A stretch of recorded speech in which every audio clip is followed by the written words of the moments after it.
August 10th, 2025. Great to see all of you. Always like to start on time and end on time. So we have a very, very important subject to talk about today, homelessness. And we have two speakers who are going to address this very important subject that has plagued our societies, our countries in the past and today. Before we do, Don, let you.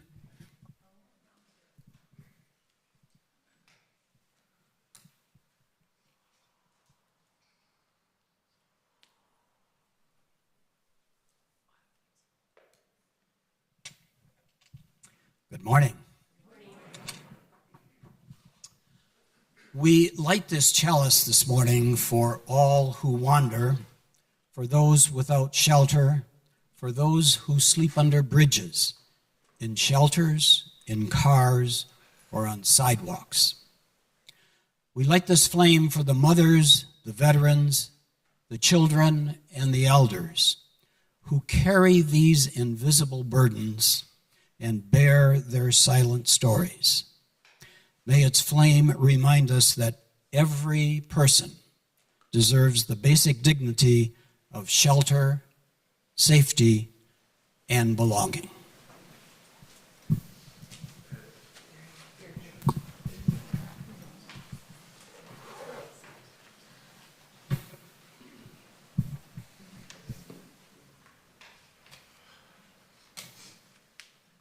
I have before me a cartoon from Pat Bagley, August 3rd.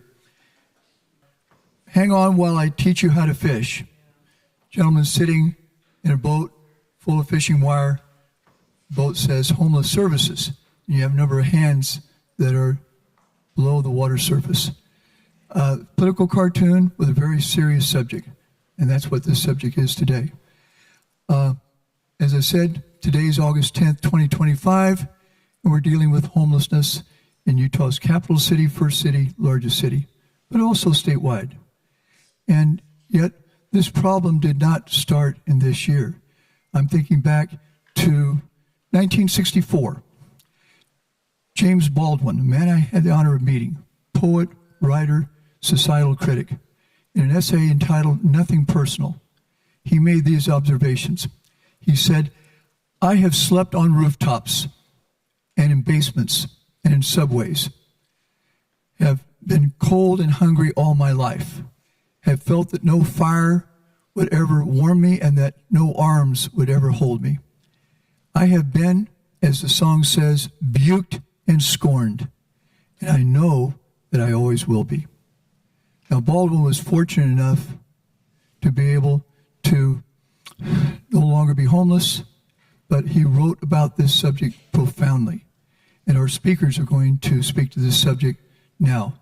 Information about our church services and so forth are here on the screen, but I'm going to stop now, and I think, Preston, you're going to be the first speaker. Let's welcome Preston Cochrane.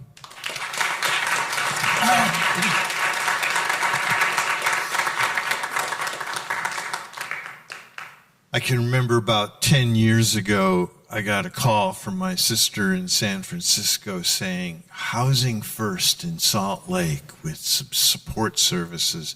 You guys got it figured out. It's going to be, you guys nailed it.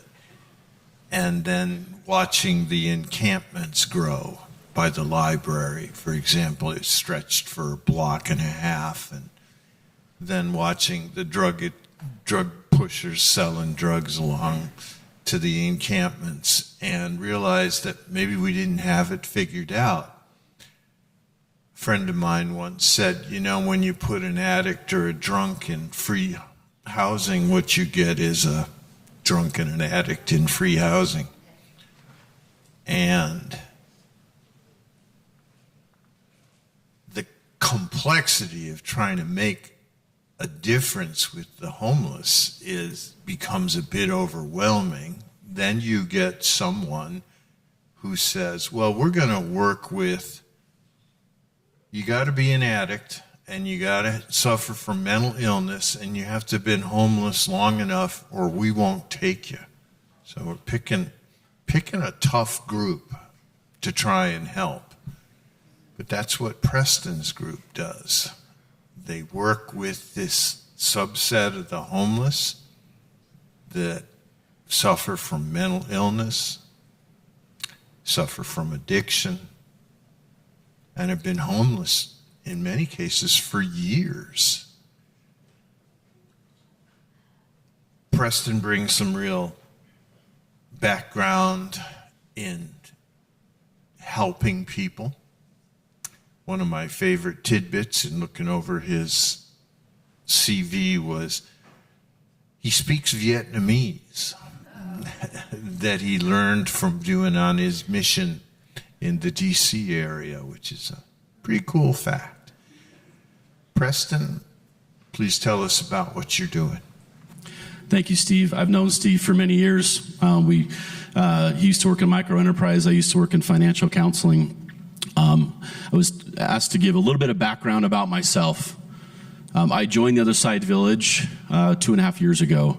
Prior to that, I was the vice president for Valley Behavioral Health and oversaw their supportive housing and homeless services.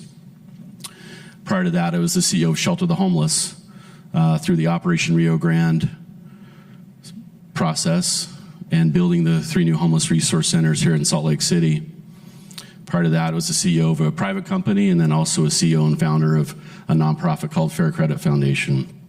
So I've done some different things in my life. Nothing's brought me more joy than what I'm currently doing now. And I want you to think about transformation. You probably know people in your own life who have transformed and changed. I know many. And when we talk about the Other Side Village is part of the Other Side Academy. Many of you might be familiar with the Other Side Academy. We've been here in Salt Lake for 10 years. We help individuals with long-term incarceration. Average student there has been arrested 26 times. Our campus is down on 7th East, 1st South. We also have a campus in Denver. About 150 ex-cons, male and female, that go through a 2.5-year program. We found that there were a lot of people we couldn't help. A lot of people we were turning away that had mental health situations and homelessness, which the academy wasn't really set up to deal with. And our board said, we've got to do something for this population. We've got to use the same principles, the same beliefs, the same values, and work this into the homeless population. So when I was hired 2.5 years ago, for the first 6 months, we literally traveled around the world looking at other therapeutic communities, what's working, what's not working. Places in South America, Europe, and I learned a lot there. I learned of what can we do better. I like this quote, treat a man as he is, or he or she or they, and he will remain how he is. Treat a man as he could be, and he will become what he should be. I love that quote because it represents the community that we're building at the Other Side Village. Here's over 20 people who are currently either graduates or working towards graduating from the Other Side Village Prep School. These are individuals who did live on the streets. Our average neighbor has been homeless over 9 years. Many have been homeless 20 years or more. A 30, 60, 90-day program does not help these individuals. Most have been through every one of those programs, treatment programs, substance use programs that you could list. And they went back out on the street. So building community takes community, but it takes time. Like the Other Side Academy, a 2.5-year program for someone that's been incarcerated 26 times. We call it the dosage effect. The longer you're in it, it's going to stick better. Just like practicing anything in life. So our Village Prep School right now is in Murray. We're building a new facility across the street from the Academy at 630 East, 1st South, next to what was a former LDS church. So we've bought the church and we're building behind that. We're building a 52-bed that will house about 100 people that we're going to be taking off the street and eventually either moving into the Other Side Village or another housing, whatever that housing looks like, whatever that works best for them. When we talk about homelessness, it is complex, and people always say it's complex. It's highly complex. I've never met two people with the same journey of homelessness. It's the intersection of homelessness. There's lots of different roads that lead into homelessness. There's lots of trauma, there's addiction, there's mental health, there's everything. Homelessness at the core of that, but there's a lot of broken systems too. There's lots of layers of trauma. There's lots of providers who may specialize on one thing or this thing or that thing, but we focus on what we call the whole person change effect. And what does that look like? What is the single greatest cause of homelessness? And people will say, oh, it's this, it's that, it's this, it's that. We've talked to thousands of people. And as we talk to them, what we find is usually the loss of family and an absence of a loving community. Usually they've burned bridges with their family and friends, and they've lost all their social network, and they have to start over. Imagine today if you lost everything. You woke up and you had no money, you had no ID, you had no form of transportation, you had no one to call, you had no health insurance, you had nothing. What would you do? Where would you start? This is a compilation of one of our graduates who spent 19 years homeless, 53-year-old male, who just made some wrong choices early in life. And what we did is we took everything we could on paper to put a dollar value to that. What did he cost the system? What does that look like?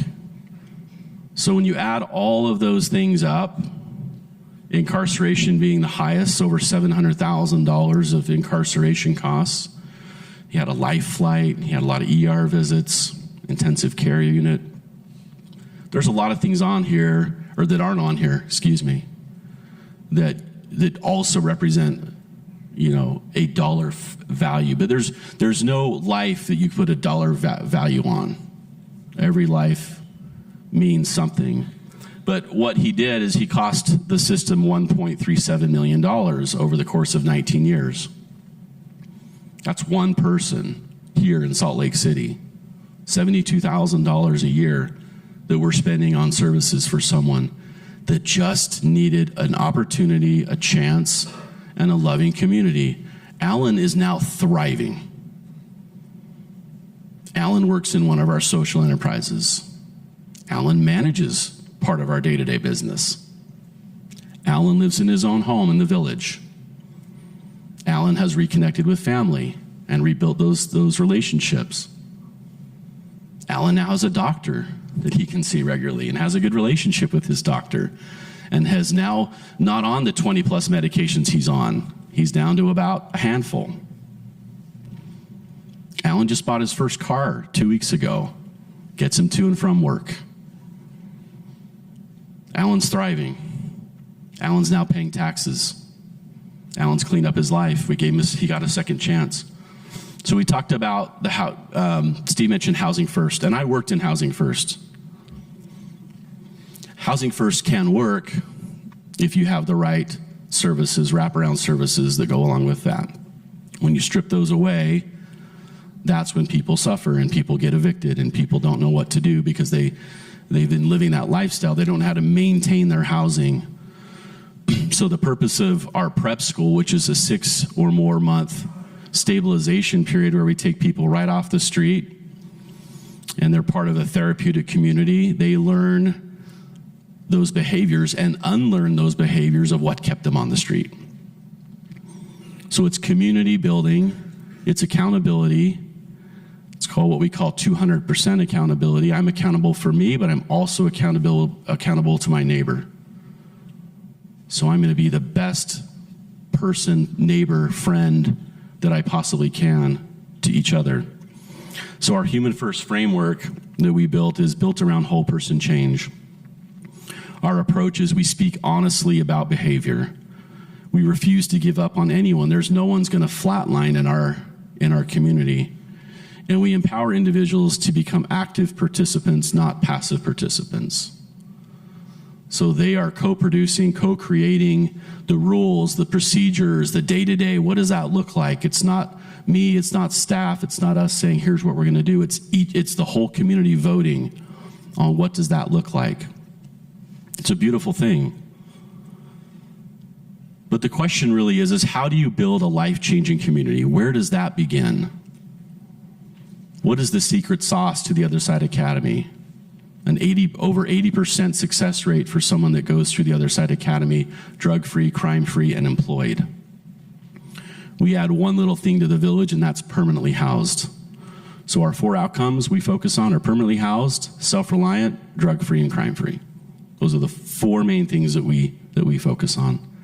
So how do you start this? It starts with people who have been down that road before. Here's 6 of our staff. These are coaches. These are individuals with lived experience. You're probably thinking, wow, and they walk in for a job interview, would I hire them just on the spot based on perception alone? Maybe, maybe not. Here's 6 of my heroes, people who have overcome extreme transformation. There's 2 up there that have been homeless since they were 6 years old, now in their 30s, living under the viaduct. Forgotten. Parents who were living the same lifestyle and they were on their own, in and out of foster care. One was in the circus, traveled the United States in the circus. So that's there before. That's what it looks like today.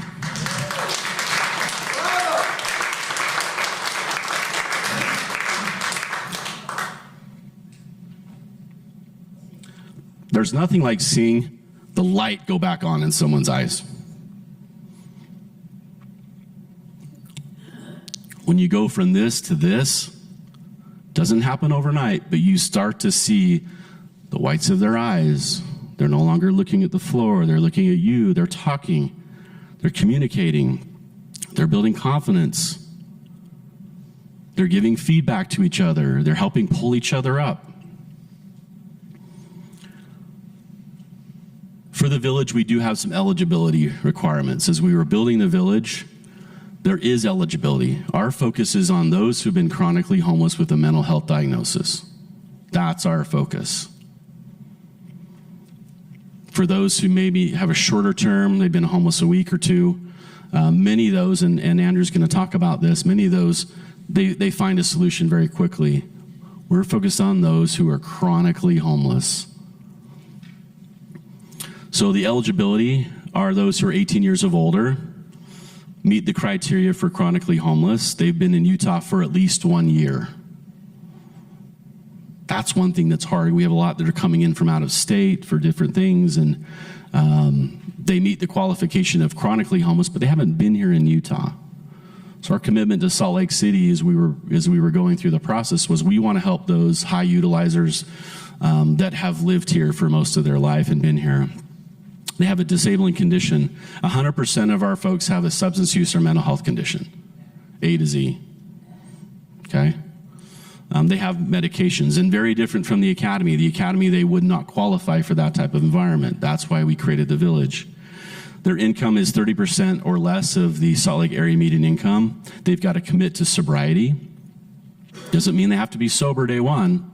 They got to commit to that. So if we meet someone on the street, we were in Liberty Park yesterday doing street outreach, and how cool is it for people that were in that same spot 6, 10, 12 months ago? Now they're the one on the other side doing the outreach. They're the one saying, I was there 6 months ago. This is what I look like today. You can do it too. Let me pull you up and let's show you a better way. The last one, able to fully participate in a therapeutic community environment. We call that reflective capacity. Can they understand the situation? Can they communicate? And when we interview someone and they meet the criteria, we invite them for a 2-day immersion. It's kind of like taking your car for a test drive for 2 days to see if you like it, to see how you interact with community. First thing you do, we're going to drug test you. If you don't test clean, we'll take you to detox if you want to go to detox. The minute you're released from detox, we'll be at the front door. We'll pick you up and we'll bring you back to the community because there's a very short window of opportunity right there. Many who go through detox, in the next hour, they're back to their old ways. So how do they hear about us? Where do they come from?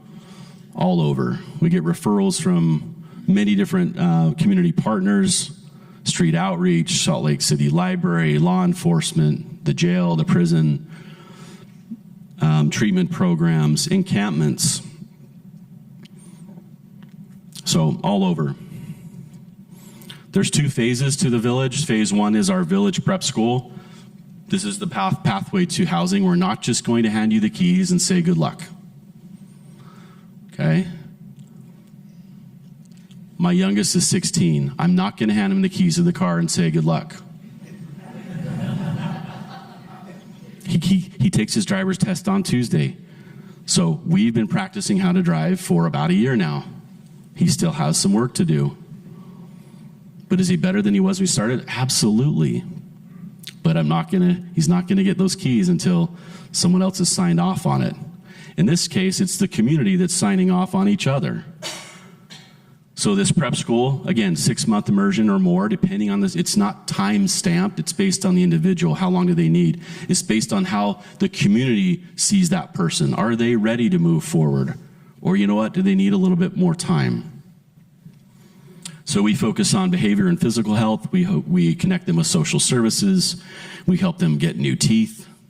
We help them get stabilized. We pair them with a coach, one of those coaches you saw that's been down that road before and overcome that. They're their coach. They're there holding their hand every step of the way. Village 2 is the phase 2 part when they're able to move and qualify to move into permanent, deeply affordable housing. Permanent meaning they could stay there in the village for as long as they want. Deeply affordable, our rents are $400 to $550. Deeply affordable. They pay rent, they receive continued support, they have ongoing support groups and on-site coaches. So our coaches actually live on-site. They live where they work. This isn't a part-time job. This is a lifelong mission. So a democratic therapeutic community, or a DTC, is different than the Other Side Academy. The Other Side Academy is more of a hierarchical, and there's sometimes in the public there's confusion that we're one of the same. Whereas we're one of the same in terms of our philosophy, our leadership, and how we operate, but they're operated very differently as far as the day-to-day operations. So you can see they're raising their hand. They might be raising their hand to someone's progressing. They might be raising their hand voting on a policy. We created a pet policy. Very healthy debate on pets and what those pets look like and everything that you can imagine. So everything gets co-produced. They're not used to that. They've got to find their voice. They're used to being told, here's the door, here's your bed, there's your therapist. Now they're saying, I like that home. I don't like this therapist, so I want to shop around a bit. They're learning how to find their voice and how to advocate for themselves. At the village, which is located, I'll show you an aerial view in here in a moment, we built on-site supportive services. So our health clinic will be operated by Sacred Circle Healthcare. This will be opened by the end of the year, but it's integrated healthcare. We've got behavioral health, mental health, dental, vision, pharmacy, everything right on site. Similar to the Other Side Academy, which if you've seen our moving trucks around town, we operate a moving and storage company. We operate some thrift boutiques. We operate a construction company. Those not only create jobs for individuals who otherwise couldn't pass a background check for most employers, but the revenues from that go back into our programs. So we don't charge a dime for any one of our programs. We don't receive operational funding, government funding for our programs. For the village, we do receive capital funding to build homes and build infrastructure, but nothing for day-to-day, for staff, for operations, or anything like that, because there's a lot of strings attached to it. Plus, we believe work is therapy, and when you talk to our folks, work is what helps them helps them every day to wake up and build routine. So our enterprises are different from the Other Side Academy. We have the Other Side Donuts, which is at 760 South Redwood Road. We have, these are not your just standard grocery store donuts, folks. Okay? I can testify. Thank you. This is a happy place. You'll go and you'll have a hard time stop smiling because it's such a great place to be. The Other Side Foods is one of our enterprises, and the Other Side Inn, which will be an on-site nightly rental hotel-style business at the Village. So if you want to come experience the Village, come stay at the Other Side Inn and experience it firsthand for yourself. Not only does that provide revenue, but it creates jobs for our villagers that live there. Relations, guest relations, bookings, housekeeping, guest services, all those things that go along with operating a motel or a hotel or an inn.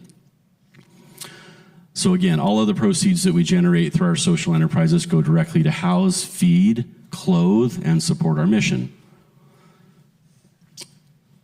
Let me show you just what the Village looks like from an aerial perspective.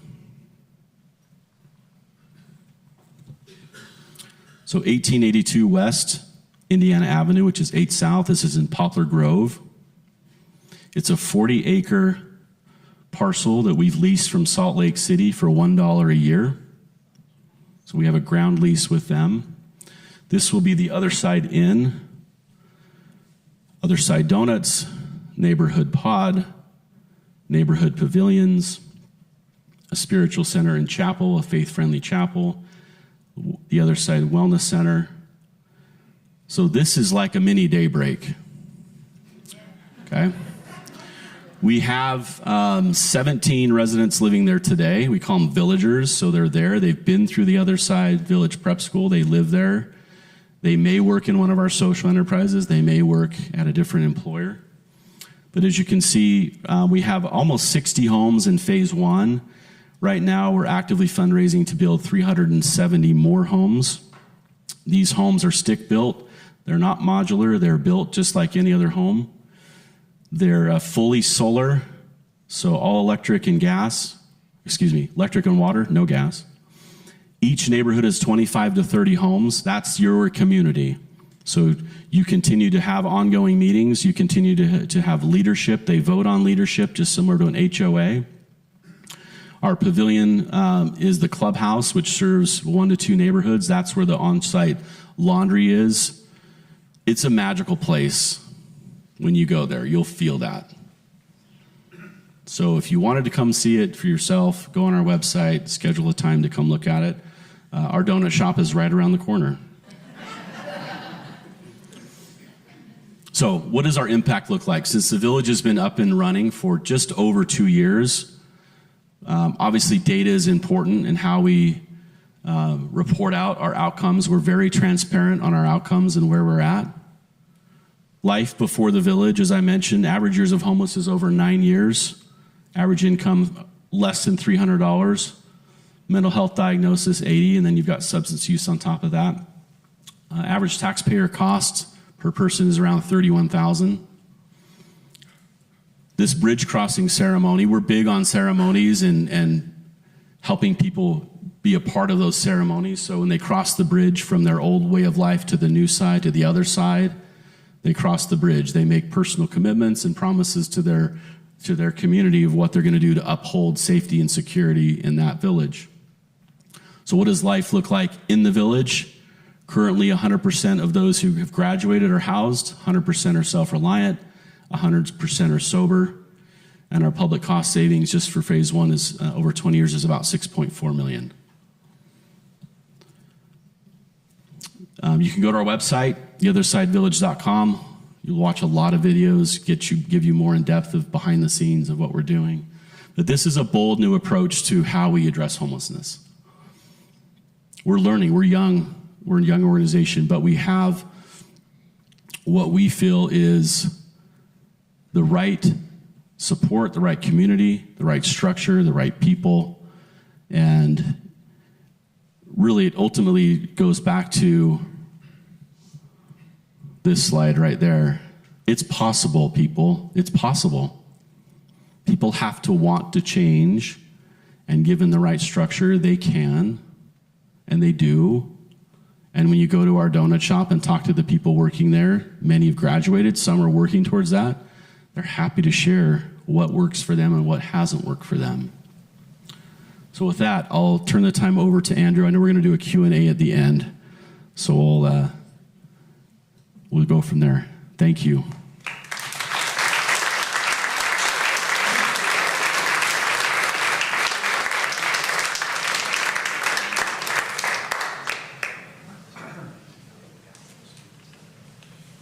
Thanks, Preston. I will attest to the Other Side Donuts. We had an 11-year-old birthday this year there in January, and if you want to drop off 15 11-year-old girls and just leave them there for hours, it works great. They decorate donuts, they eat donuts, they have a donut cake, they have a dancing donut who comes in for a dance party. You can sugar these kids up for weeks. It's phenomenal. And it's cheap, too. I'm Andrew Johnston. I'm an advisor to Mayor Mendenhall on homelessness. I'm a social worker by training. I started out in homelessness, I don't say by accident, but in 1997, in February, I was in Maine in college, and I started volunteering at the Thetford shelter, which was just a house in this 45,000 person city I was living in, and it had 12 beds. And they were the quietest people you've ever met, and they were completely anonymous in the city. You couldn't find them unless you knew who you were talking to. It used to be a lot like that. I was an outreach worker for a number of years. I ran outreach programs for Volunteers of America. I got my LCSW here at the U eventually, and I worked at the prison.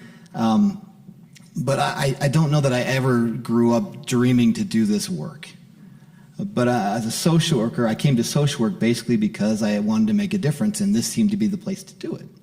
And here in Utah, it was a great place to start that. Now, I caveat everything I'm going to say next is I am with Mayor Mendenhall, but I have no department, I have no staff, I have no budget. I don't have anything, I have me. And any charisma I've got from my wife, I have to use to try and wrangle departments and work with the county and the state and try and come up with policy. So I'm going to talk a lot about policy at probably a 30,000 foot level. Preston did a great job of talking on the ground floor of what's happening. We're a great supporter of what they're doing and appreciate them deeply. And I personally appreciate them because they're in my neighborhood. That's where I live and my family lives. This first slide, Homelessness by Utah, those are actually pictures of folks down at the Wiegand Center taken by Utah Impact Partners last year, I believe, for a media campaign with their permission. I like these pictures a lot, very helpful to put a human face on things. The title, actually, I borrowed or stole, one of the two. Matthew Desmond, if he knows, a sociologist, he's written a few books, Evicted, and a book about poverty called Poverty by America. And I like that because homelessness doesn't just exist. It doesn't just crop up naturally and magically. It's in a large part an impact or an effect of our policies. We set up systems that sometimes make it easier to become homeless than to get out of homelessness again. And we have to also take some ownership. Now, this is not to take away from individual accountability from anybody experiencing homelessness in their lives. This is about a personal responsibility we all probably need to feel more. And we need to feel that more because it's important to have a collective action on this. It's going to be difficult. These are difficult issues to deal with. And we'll talk about all sorts of things. So that's where the title comes from. Stephen R. Covey, many of you of a certain age might know him. This is not a quote from him originally. This is much older than he is. Essentially, we see things not as they are, but as we are. We tend to view the world from our own experience and the impacts that we have on ourselves. And the things that we're taught as children a lot of times, sometimes is what we grow up with. But it tends to tell us how we're going to see things. And that's why we can see homelessness very differently to the commenter earlier. We really come at it from our personal perspective in a personal place, and that's important. It takes a personal viewpoint, and all of us come together to figure that together. It also means that policies are hard to come up with. because you're trying to wrangle a lot of people's personal preferences and their beliefs about these things. Question for everybody here. What factor has the broadest impact on rates of homelessness in this country? You can shout them out. Broadest. Which segment of the homeless? Generally, just in general. Oh. Income inequality. Income inequality. Cost of living. Cost of living. Affordable housing. Affordable housing, heard that. Alcoholism. Alcoholism. Behavior. Behavioral. Alcoholism, drug abuse. Alcoholism, drug abuse. Mental health. House prices. House prices, mental health. Family relationships. Relationships to what Preston talked about earlier. Plutocracy. Plutocracy. Early childhood development. Early childhood development impacts. Restrictive zoning. Restrictive zoning to a housing perspective, perhaps. Okay. All of them. Community support, and then all of them. Racism. No, that's it. You're being a good guy on The Price is Right. All of them, right? Redlining. Redlining. Pew Center wrote this a couple years ago. Much of the research, they did a meta-analysis and just said, among everything, housing costs explain far more of the differences in rates of homelessness than variables such as all those things. This doesn't mean that all the things in blue don't matter. They do matter, specifically for subpopulations. But if you look at the United States of America today, housing costs tend to correlate most closely with overall rates of homelessness no matter where you go in this country, generally speaking. State analysis, Utah on the right hand, we're sort of middle of the pack. This is a number of homeless individuals in your state per 10,000. DC is not a state, but they have a very high rate. In New York, you can see on down. The bottom of the country is Mississippi at 3 people per every 10,000 in their state. We're at 11. We're probably a little higher right now, but pretty close to that. Anything surprising here? Vermont surprising. I used to live in Maine, so maybe not surprising for me at this point, but yes, I agree. You wouldn't think of Vermont as a hotbed of homelessness. Now, what's interesting here to me sometimes is I look at the bottom of the list in Mississippi, Alabama, and Louisiana. My wife's from the South, so we love my in-laws from the South. But I would not say that Mississippi solved poverty. And they haven't solved funding for services either. It's difficult. But they have low rates of homelessness. It's a housing question for them oftentimes. It's not that they've solved all the societal problems, but they have a place for most people who need a place to be at the price that they can afford. They can be mentally ill in a house. They can be suffering in a house. We haven't solved that, but we've solved where they're not outside doing it in a park or on a street or a curb. Now, this is by cities, and the United States is at the top, and on the right is homelessness by 100,000 people, a little different rate, and then the top 10, this is 2 years ago, I believe, in 2023.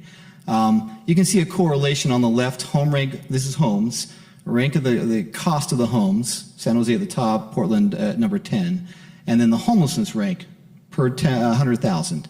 They match up pretty close with Boston being an outlier, and there's some funky things in Boston. But you can see the cost of a house and the rates of homelessness are pretty close. This is rentals now. Cities with above average homelessness on the left, on the right, below average homelessness in the average U.S. So average rental price at $2,200 a month. They also have a higher rate of homelessness in general than cities that have lower ones. And then this is Utah. This is from the Kempsey Gardner Policy Institute. They have a dashboard they run. The one on the bottom right is the one I wanted to look at here, and it's kind of small. I apologize. What it shows is in Salt Lake County, they have different income limits, income net levels on the left. The bottom is 80% of median income in the county. Top is 30% of median income. And then the number of units, housing units that are available at that income level. 2 years ago, for every 100 people looking for a house who had income of less than 30% of the median income, there was 1 unit available, 1 for 100. It's probably about 2 to 3 right now, I'm told. It hasn't changed a whole lot. In this county, it is very, very hard to find a place to live if you don't have a lot of money. And it's getting harder. It's stabilized a little bit in the last year with the prices not raising as much, But if our goal is to have prices not raise as much, we're doing great. We're not coming down, though. Really happy stuff, right? Mayor loves talking to me about this stuff. Now, this is the bigger numbers overall in the state. They haven't released the point-in-time numbers from last year yet. I believe this year you're going to see those. I mean, this week you'll probably see those released. This is from 2023. Top right, total people who were in a homeless program in the state during that year, about 12,000, a little over. In Salt Lake County, a little over 7,000 people touched a homeless provider in this county per the state database. On the left-hand side, you'll see Salt Lake County, and the point in time is just 3 nights every year, so it's a kind of a snapshot of the whole year. And it'll show that in Salt Lake County, we had almost 2,000 people in shelter that night in January, about 400 unsheltered for about 2,400 people total in those nights in January. Of those, we have this breakdown of mental illness, substance use, and DV survivors. Those can overlap as well. People can be 1, 2, or all 3 of those, have those in their lives. And on the right, you'll see some shelter information as well. In Salt Lake County emergency shelters, 72% of folks leave within 90 days. And year over year for the last decade, 60 to 70% of people never come back. They come into a shelter once, they get services, and then we call them self-resolve, or they leave, and we don't know where they go necessarily, but we know they're not coming back in the homeless system. And that's a good sign for us. It also means that they're the majority of people experiencing homeless in this state, in this county right now. And then 93% of folks who go into supportive housing stay in supportive housing for at least 2 years. This is important. From a policy perspective, sometimes the most visible folks who are experiencing homelessness become our focal point, and we think the entire system needs to deal with that because that's what we're seeing. If I see the guy in my street who's experiencing mental illness for 20 years and struggles mightily with all sorts of parts in his life, I tend to believe that that's everybody. It's not. From a policy perspective, housing has the biggest impact on this. This is Lloyd Pendleton. Again, people of a certain age might remember him. He was somebody who worked with the state for a number of years, about 20 years ago, and really advocated for a housing first approach, became known for that nationwide. And we did a lot of this locally here, and then we stopped. And actually, we stopped building affordable housing for a number of years as well after 2012-13. On the left are some current plans from the state down to the county. The Utah Commission on Housing Affordability was brought forward a few years ago by Governor Cox in the legislature. They've been looking at affordability across all spectrums across the entire state.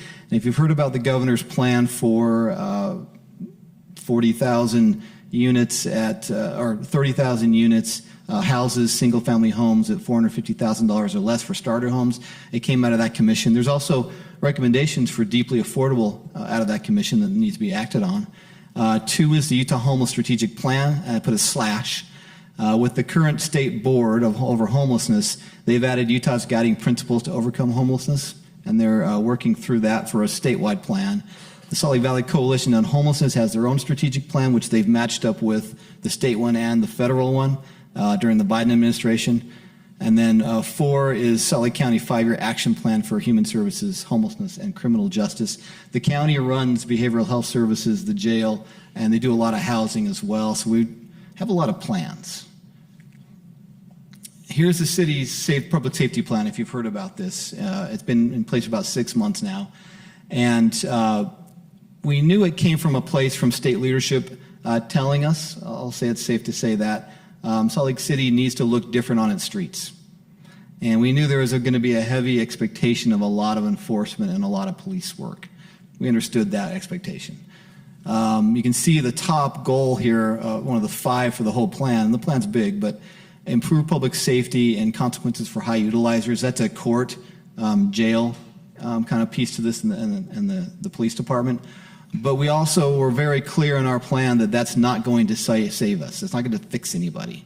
It's not going to fix our systems either. We have to increase options for people to be inside. We have to expand mental health, behavioral health, and substance use treatment options at the county level because they run those things.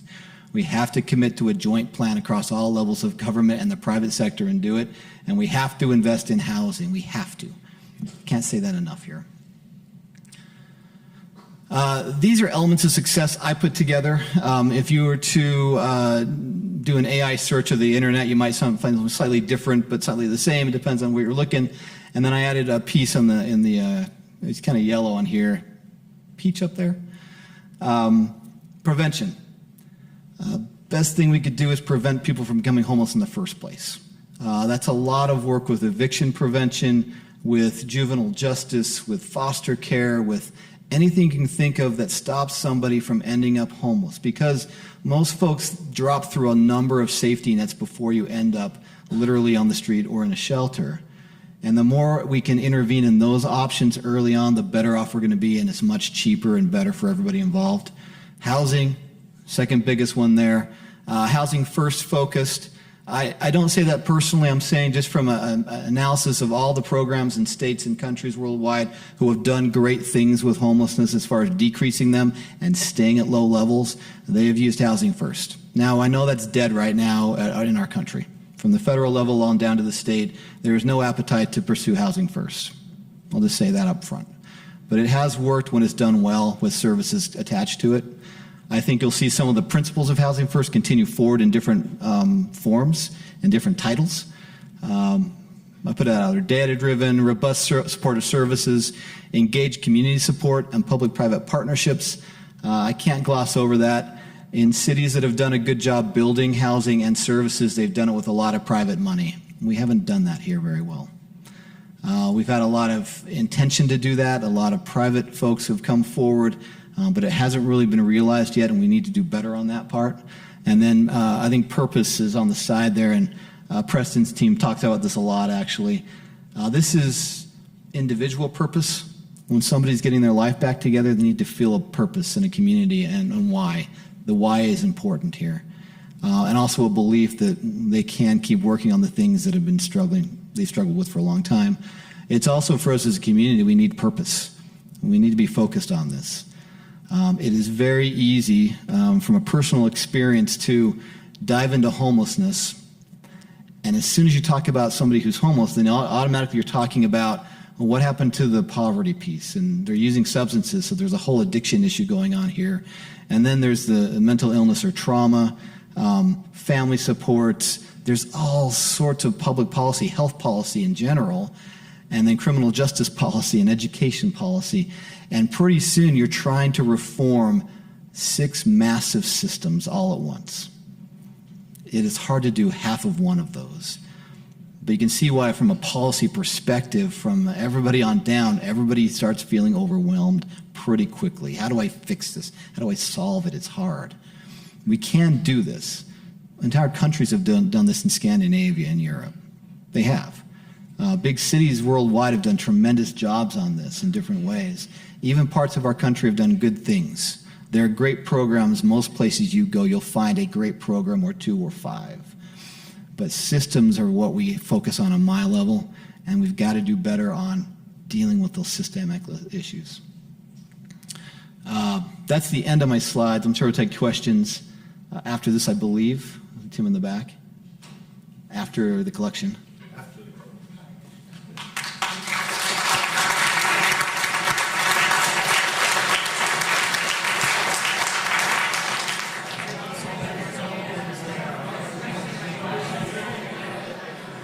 Okay, everyone?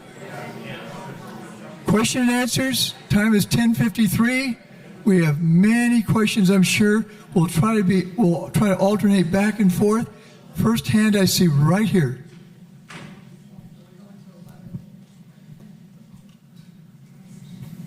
How are you being treated by ICE?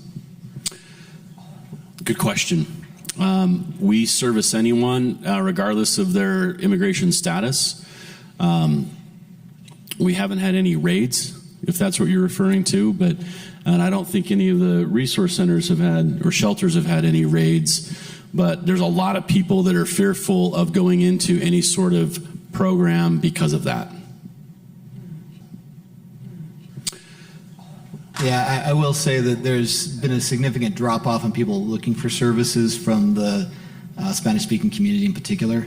They've really gone into hiding in a lot of ways, and that's been hard on Forestry Medical Clinic has seen a lot of that downtown and some other places. Hi. What about housing vouchers? It seems like that's a relatively inexpensive way to get people into housing. And they could still come through your program, that you could screen them, you could support them, and it would just make the money go farther. And then also, what about rehabbing older motels, sort of the Habitat for Humanity kind of thing? You could have your own people do it, and that would be another source of housing for people. And then lastly, I've heard the LDS Church has about $100 billion. Could they help out, or do they show any? I can answer a few of those. Maybe I'll go in reverse order. I'll start with the LDS Church. The LDS Church has donated, we do get a lot of food from the LDS Church for all of our folks. And then we also recently got a donation. We've got a request into the church for us to be able to accelerate our building, the home. So we'll see how that comes through. Housing vouchers is a tricky subject because you've got different housing authorities. When you talk to the folks that we work with, many have had housing vouchers. They just haven't been able to keep them. Second is, when you get a voucher, you've got about 90 days to find a place. And as you can see from Andrew's slide, good luck finding a place that's within your within your income and within your budget.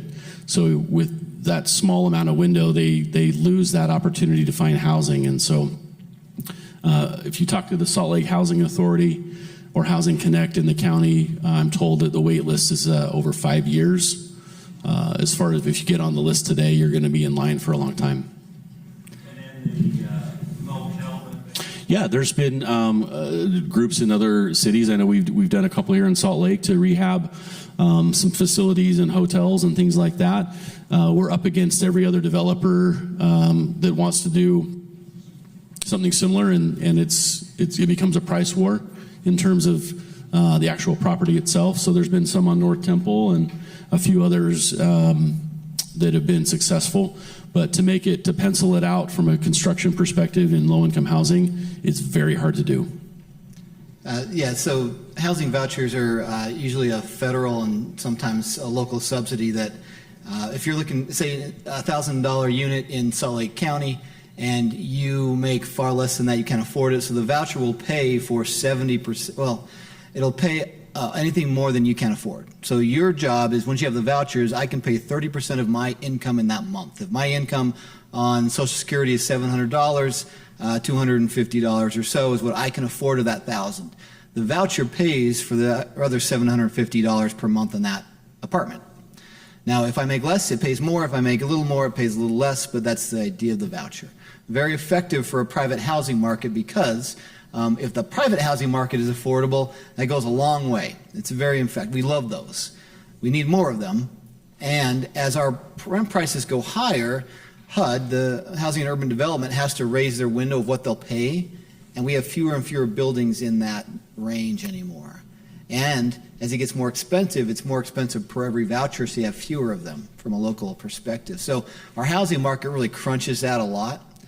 The motels are a wonderful idea, and a lot of places across the country have done that. We've done those here as well. Most recently in South Salt Lake, a former, I think it was a Motel 6 actually off the freeway, just became a family housing location with 85 different units. So basically 85 families now can be there instead of on the street or in their current shelter. So our hope this year is this winter to have fewer and no families hopefully outside in their vehicles and other places.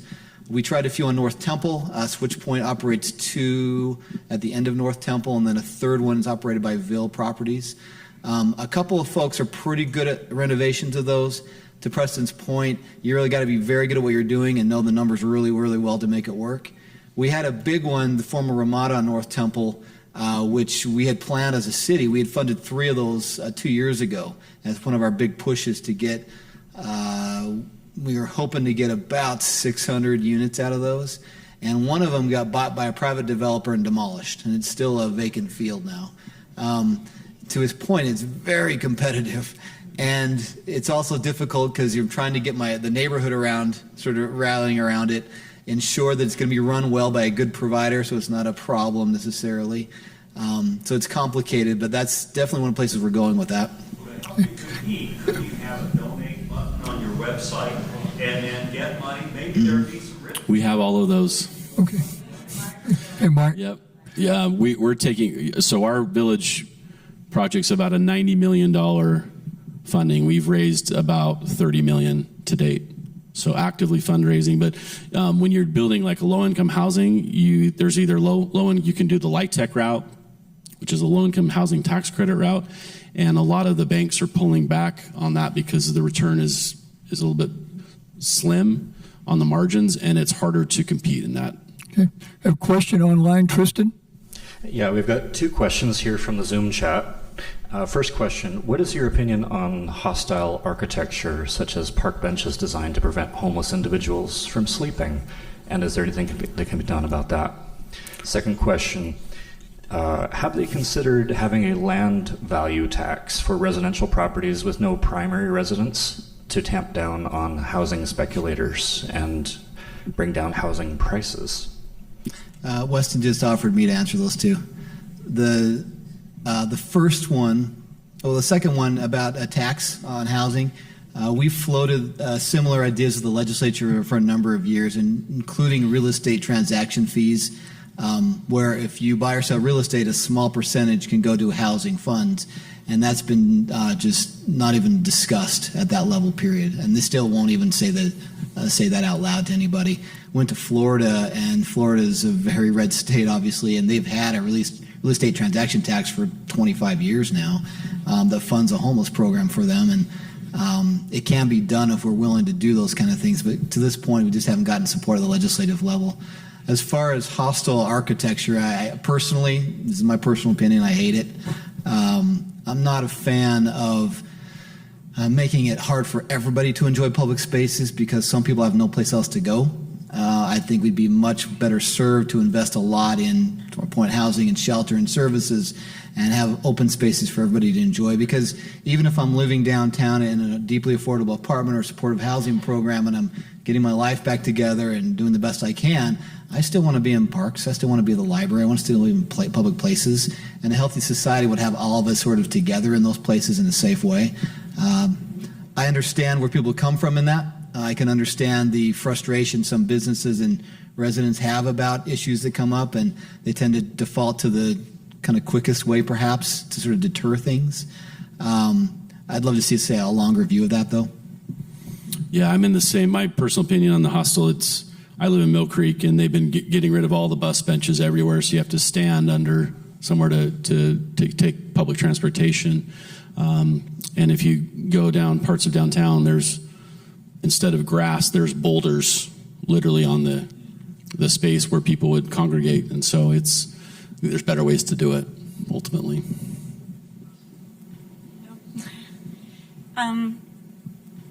Several years ago, I went to San Francisco. I used to go there all the time, and it was really, it got worse and worse and worse, dirtier and dirtier, and there were people sideways on the sidewalks during the day, needles everywhere. And then I quit going, and then a couple of years ago, I started going back. And I would say last year, this year, it's really clean, more than it's ever been. And my husband and I wonder, how did they do it? And what did they do, the people that were there before? Do you know? I can go ahead. We can both take this. You go first. Well, I think they've done a variety of things. I think maybe that was Bernie or whoever said it. They have a lot of cities have cleared people out of certain sections of their cities. It's pretty common to go to a lot of cities now and find their downtown core or their tourist areas or places that they've identified as they don't want that issue there. They're willing to sort of have it moved to the periphery still. That's still happening. California did pass pretty massive bonding measures to invest in housing and homeless services, and I think the state and the cities, depending on the city you're in, are working closely together to provide more services that way. I think it's a good start. Unfortunately, generally speaking, in our country, when we invest $1 billion, we probably needed $3 billion for the need. We generally do sort of just enough and not quite enough. But that's what I haven't been there in a couple of years now. But yeah, from my understanding from people who've worked there and seeing what's happening, that's what I'm hearing. I wish our recruiting director was here. His name is Mo. He spent over 10 years homeless in the Tenderloin district in San Francisco, as he calls it. And for him, he goes back periodically. And we've been there, together and stuff, but they've moved people around, and from some of the visitor tourist attraction that you maybe see there. But so Mo, our recruiting director, having spent a long time homeless in the Tenderloin district, he now serves on the state homeless board. He's got someone with lived experience. He's someone with lived experience, so he was just added to the state homeless board this year. He gives some really good insight into what he's seen and what he's experienced. But I mean, it's no different than, say, parts of our city that here in Salt Lake that you can compare to San Francisco. Thank you. Thanks, Tim. Yeah, I have, of course, I could stay here for an hour and ask all the questions that I never really got a satisfactory answer to. But I really don't want to do that other than make a couple of quick points and ask a question. The outreach when you're out in the Pioneer Park and out, you're approaching people, many of them who we work with and know personally, what percentage of the people say, yes, we want help, we'll be interested in your program, and how many people just turn their back on you and walk away? You don't have to answer, but those are the kind of questions I want answers to. And the Housing First model, everybody in our program and the people I've met on the street that are homeless came out of a house. They all lived in a house and in a home before they became homeless. So the idea that just putting them back in a home and providing them with services that have never proven to work or there is data to support the fact that they do work, is a solution, is a problem. But my bigger thing is, how do we set up a situation where people like myself that are concerned about the homeless and people in the city can actually get answers, data-driven, and have a data-driven discussion about what really concerns us? Because me personally, I don't feel I'm getting the answers that I need and the people in our program need to succeed or to find something that can work for them. So my question is, how do we start a deeper conversation about what is or is not working, a data-driven construction, so we can actually figure things out? Thank you. Bernie and I have shared emails back and forth and talks over the years. Behavioral health is a county funded service, generally speaking, and directed. So Salt Lake County collects data on 1/3 of the Medicaid patients they see. The state holds the data for the other 2/3 of Medicaid patients they see. So it's a combination of county and state that hold that together. And it is admittedly difficult. I've gone into that and I've sent what I have for links, but they'll also not have individual level data on a person or necessarily call out a program itself. So it is difficult, but there's Department of Health and Human Services, the state tends to see all of the information from Medicaid, which is the provider of those services and funder of those services. And the county has a snapshot of what they see in their providers. So it's a combination of those two places. So how do we have a conversation in another place at another time about the answer you just provided to get more depth and detail?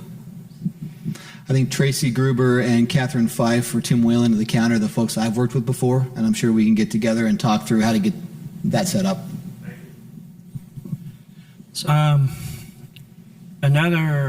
It might be a tiny problem, but tolerance in apartment complexes, like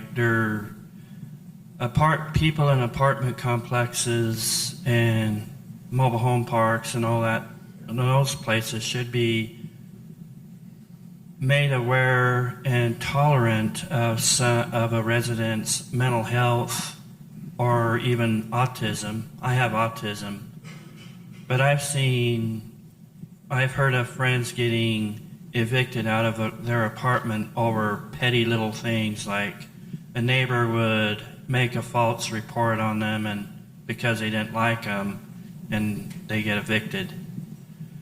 If they could put a stop to that and make people coexist in apartment complexes and stuff like that, I think that will tone down the homeless population a bit.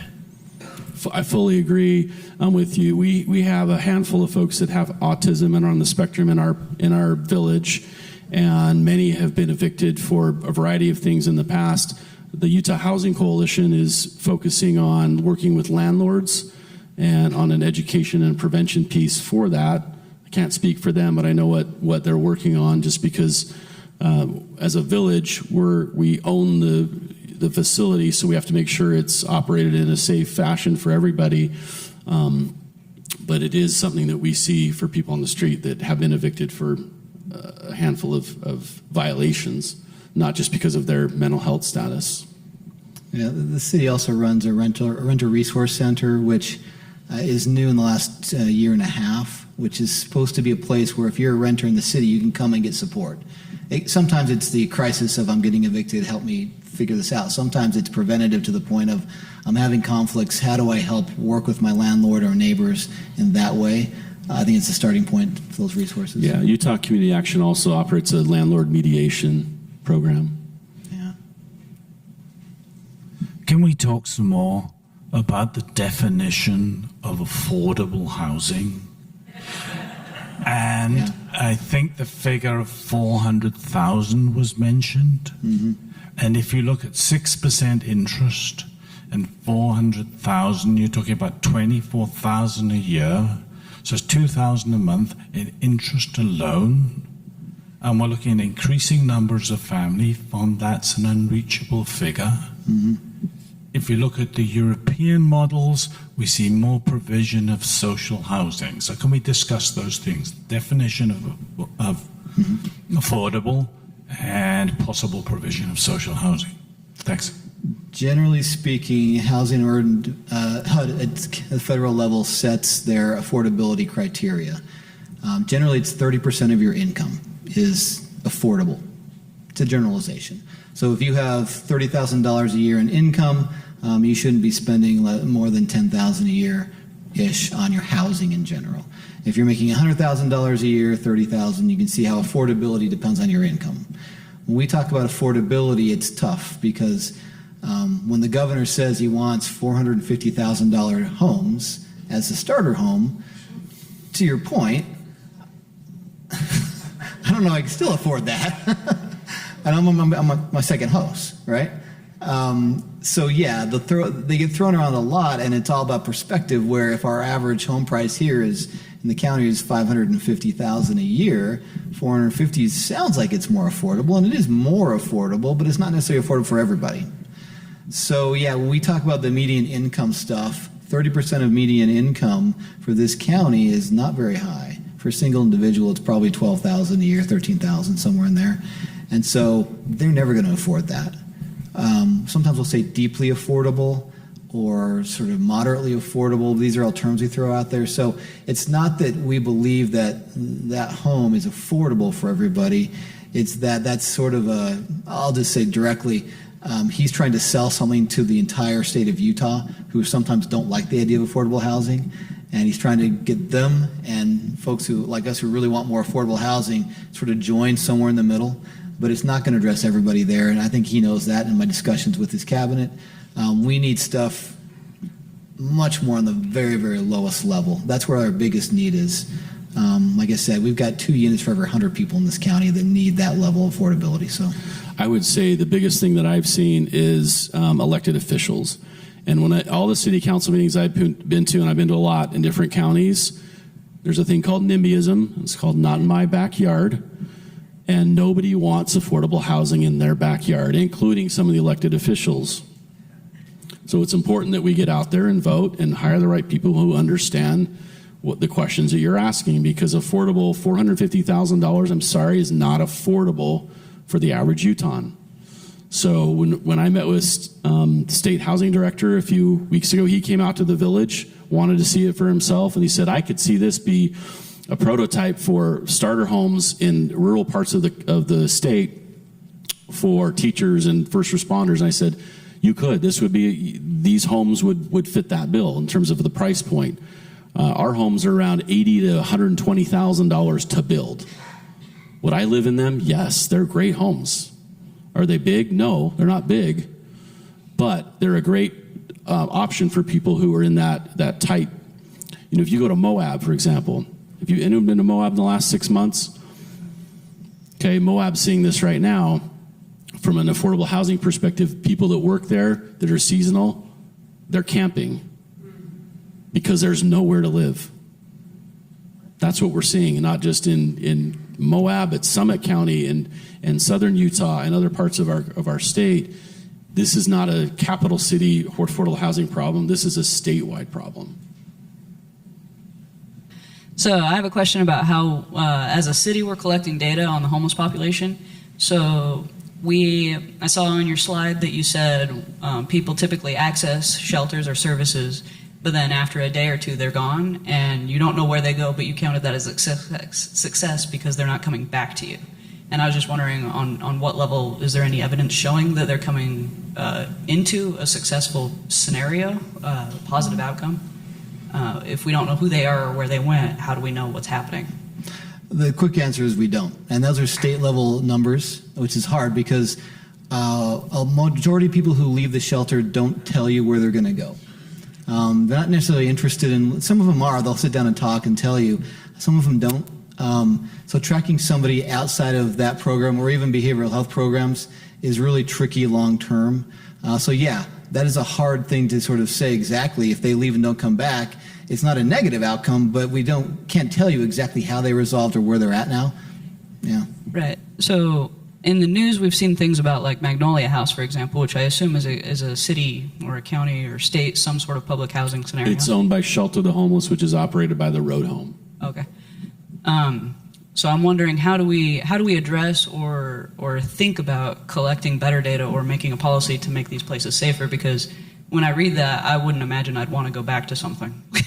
Mm-hmm. Magnolia is a tricky situation. There was a news report. You saw stories about it. I do know personally, folks they also do die when they go into housing. They die in the street, they die into housing. Magnolia had some issues for a time, and as a city representative, we had to deal with those a lot. So I'm aware of those. We also know that they've done some changes in the last 2 years that have really done some good progress, I'll say, over there. So from the city end, because they're not a city program, they're part of our zoning and civil enforcement piece. What I tend to do is work a lot with the Road Home directly and their funder, who owns it, Shelter the Homeless, to ensure that they're following through on their expectations for the community and their building itself. That's the city's role in that particular stance.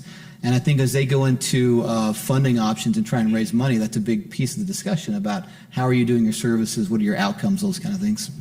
I think, too, my perspective is it boils down to accountability, not just on the individual level, but on a provider level.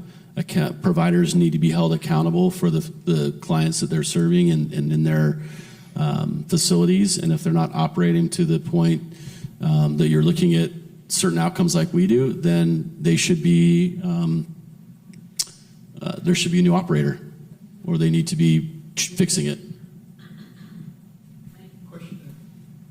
Yes, I'm curious about the relationship between homelessness and substance abuse and mental illness. Is there any evidence indicating that the stress of being on the street increases the amount of substance abuse and or episodes of mental illness? I would say from yes, and yes. That, for example, we had one of our individuals who was diagnosed with schizophrenia, and he was having suicide ideation a few days ago. We took him to the Huntsman Crisis Care Center, and they said he was misdiagnosed from their facility prior. They diagnosed him with PTSD now and bipolar, very different than schizophrenia. And like I mentioned in my presentation, 80% or more have a mental health diagnosis. Most of the folks who, when they're on the street, are using some sort of substance. It's a very small, in our population, less than 5% have never touched a substance. We have a few.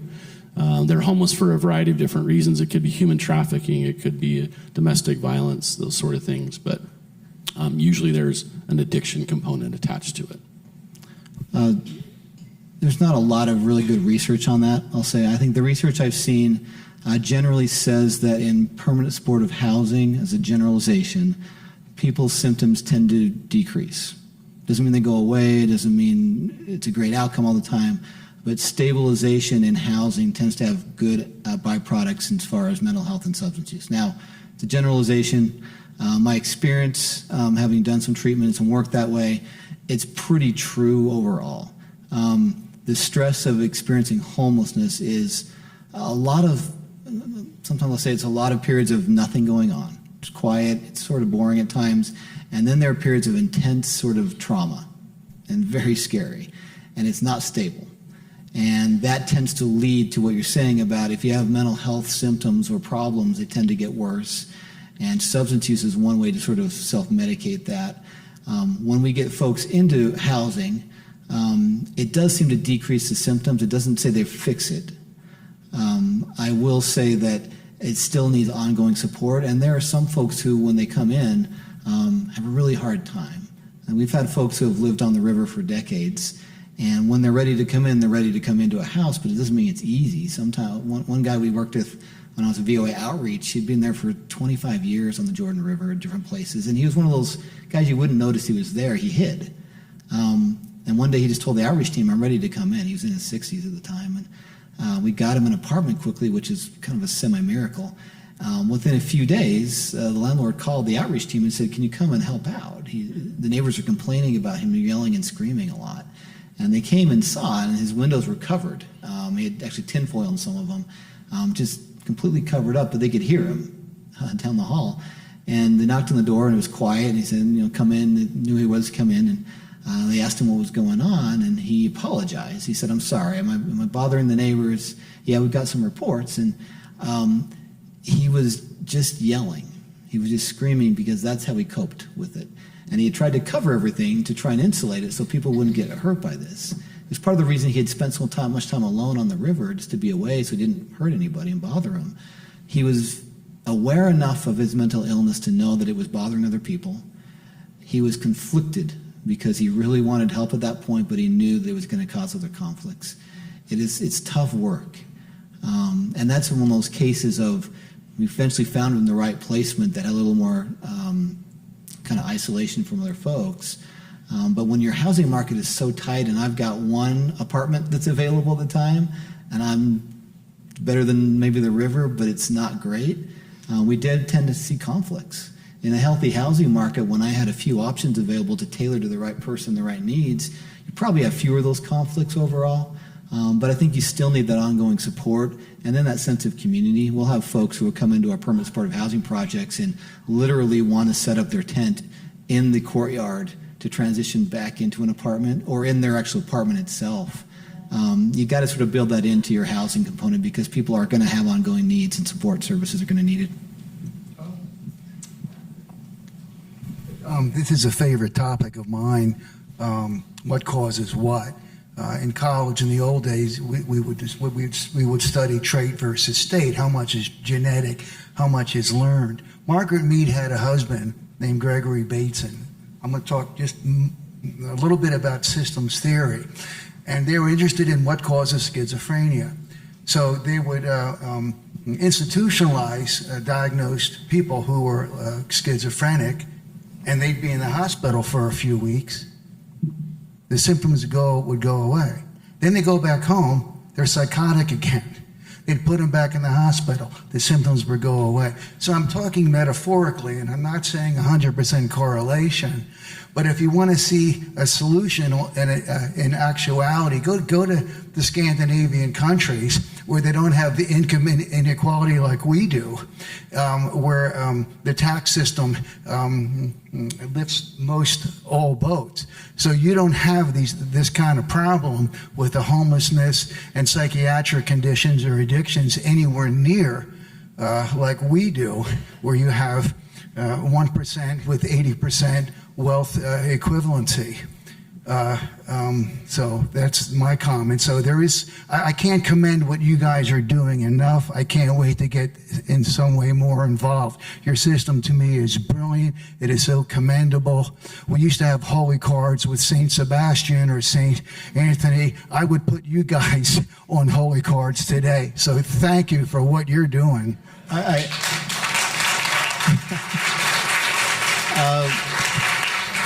It's never going to be as popular as my son's Pokemon cards. So, but whenever I bring up Denmark or Norway, people just glaze over. Oh yeah, that's great, but that's not reality. That's sort of some other universe we're living in. I say no. I mean, we have over 3 million people in this state, 3.2, maybe 3.3. That's roughly equivalent to some countries that have done a great job on this, but they have taken a very different approach about how do we address this in a more holistic manner with various systems. And so people brought up social housing, and Vienna is a good example, or places in Europe where for decades now since the World Wars, they've invested in that kind of a housing. Housing is not their nest egg. Housing is where they live for their lives, and they live their lives. We've taken a different tact here, obviously, where a lot of us have our wealth tied up in our housing and our children's wealth and our grandchildren's wealth in some ways.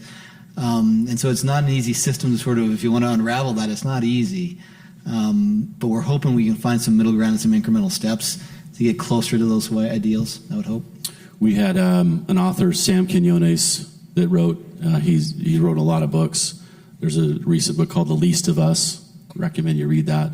But it talks about the fentanyl drug crisis, and what we're seeing here in our city is it's a different drug than we saw 5 years ago.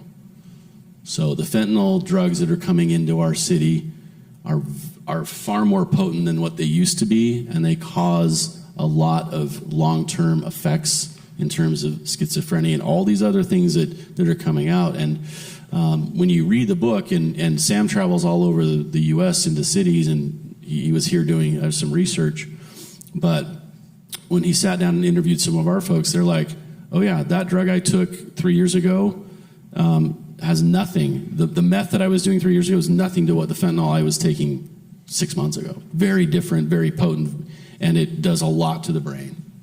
And so we need to be looking at, we talk about what law enforcement is doing and what Operation Rio Grande attempted to do in getting some of the cartels out of our city. Sadly, they're there, and you're driving by them every day, and it's very easy to get addicted. Very easy at a very young age. So, got a question for Preston. How do you determine that a person has lived in the state for 1 year? It's a good question. We do a background check, and then we look at their identification. If they don't have any identification, we do the best that we possibly can to figure out where they came from and where they've been. So we're pretty good detectives. I think this brings up maybe one point, if that's helpful to end on, depending on what your thing is. There's going to be a lot of push, there already is a lot of push to say, let's serve only Utah people and stop people from coming into the state.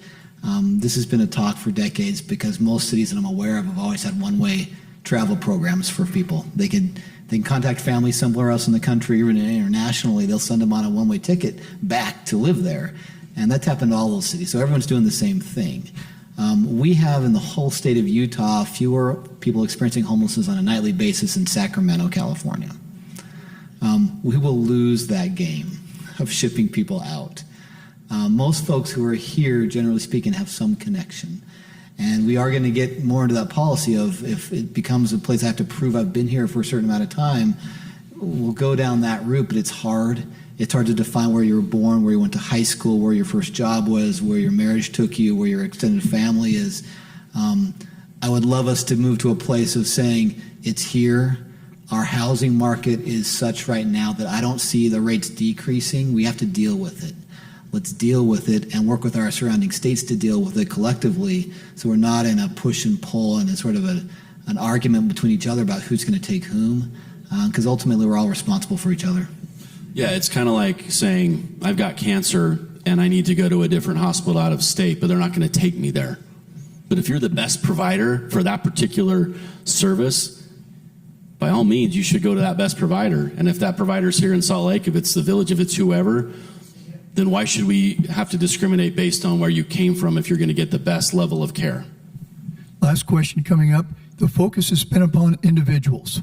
How about the ripple effect upon the families of individuals who they themselves are homeless? And tied in with that is the fact that we don't think about, I think, small trailer homes. I know, looking at Mississippi and Alabama, that I've been told there would be incredible numbers of homelessness in those poor states if folks were not living in trailer homes. And I know they're not the same thing as stable as what we've been talking about, but the fact is they might be better than the camping assignments that we see, for example, in Moab. So the question about the impact on families as well as the individuals.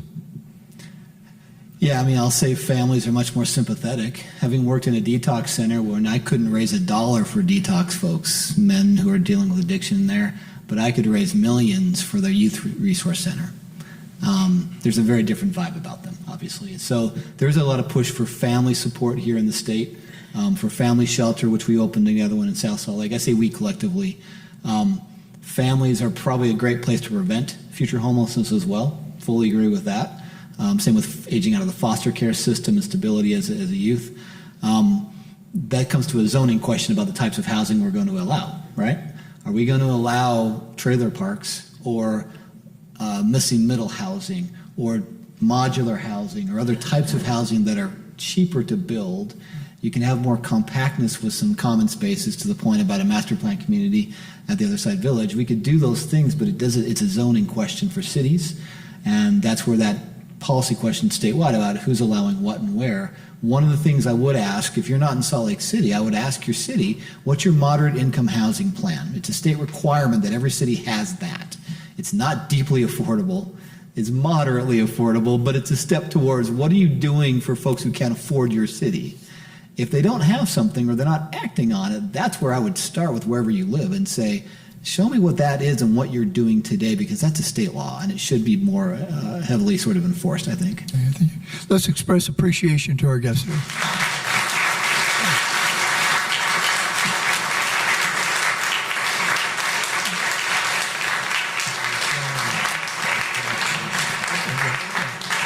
Quick reminders, is coffee next door. Also, the opportunity to speak with Joan about immigration issues that were raised with ICE, and so you have that opportunity as well. Next week, August 17th, subject of hunger. Hunger, very real. Thank you for all today, and hope to see you next door for coffee in Elliott Hall. Thank you.